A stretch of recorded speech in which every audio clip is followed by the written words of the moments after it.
CNBC आवाज and NCDEX present commodity की पाठशाला।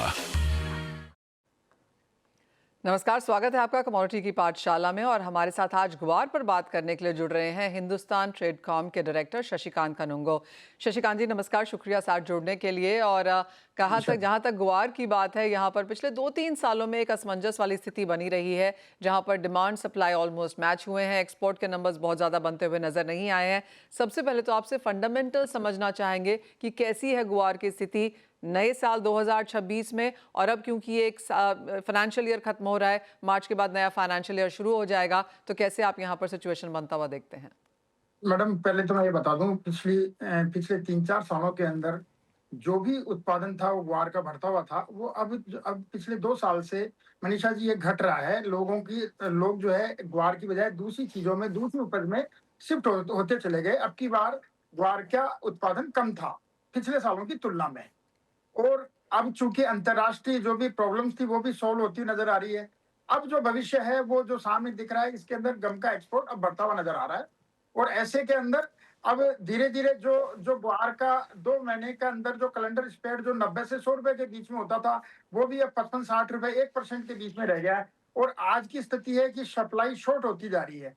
और धीरे धीरे जो अब महीने 2 महीने बाद में अपन को ये नजर आ जाएगा कि इसके भाव बाजार में ग्वार के बढ़ते हुए नजर आएंगे, क्योंकि अब ये सप्लाई इसकी शॉर्टेज जोन में जाती जा रही है। डिमांड कम की डिमांड अब आगे देखने को अच्छी मिलेगी। ऑलराइट, तो आप कह रहे हैं मांग अच्छी होगी, एक्सपोर्ट बेहतर होते हुए नजर आए हैं, आउटपुट में कुछ गिरावट है, उसका भी फायदा यहाँ पर प्राइसेस में देखने को मिलेगा। ग्वार सीड और गम की जहां तक शशिकांत जी बात है, किस तरह से फ्यूचर्स ट्रेड आप यहाँ पर देखते हैं? क्योंकि यूजली देखा जाता है कि जब भाव बढ़ रहे होते हैं उस टाइम पे यहाँ पर वॉल्यूम भी बढ़ती चली जाती है, इंटरेस्ट बहुत आता है। लेकिन जैसी स्थिति रही है कि कुछ प्राइसेस में स्टेबिलिटी है, तो बहुत इंटरेस्ट यहाँ पर लोगों का बनता हुआ नहीं दिखा। अब यहाँ से क्या करने की राय है?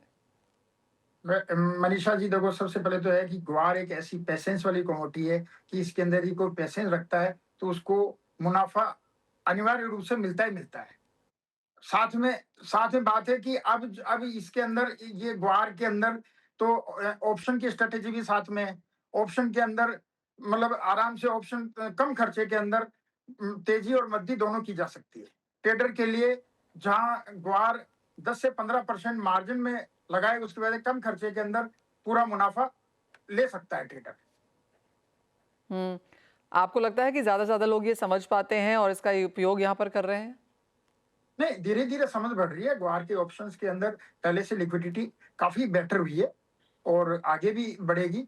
और जहां तक रहा सवाल, इसके अंदर मिलर भी इसके अंदर साथ में पार्टिसिपेट कर रहे हैं, ट्रेडर भी सब साथ में पार्टिसिपेशन कर रहे हैं।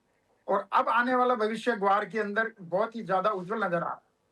आने वाले 2-3 महीने के अंदर भाव अच्छे तेजी की तरफ देखने को मिल सकते हैं। शशिकांत जी, क्योंकि प्राइसेस की बात यहाँ पर हो ही रही है, तो किस तरह के लेवल्स फिर आप आता हुआ देखते हैं यहाँ पर मार्केट्स में? 1 से 3 महीने में तेजी अगर है तो वो 2-4-5% की है, ज्यादा है, क्या एक्सपेक्टेशन है? मनीषा जी, मेरे को घटने के अंदर मेरे को 100 रुपए से ज्यादा की रिस्क नहीं दिख रही है अब। और आने वाले 2-3 महीने के अंदर जो डिमांड जिस तरीके से सिनेरियो दिख रहा है और जिस तरीके से ग्वार की सप्लाई शॉर्ट होती जा रही है, मेरे को कोई आश्चर्य नहीं है कि यहाँ से 15 से 20% की तेजी भी अगले 2-3 महीने में देखने को मिल जाए। ऑलराइट, ये तो अच्छी खासी बढ़त है यहाँ पर।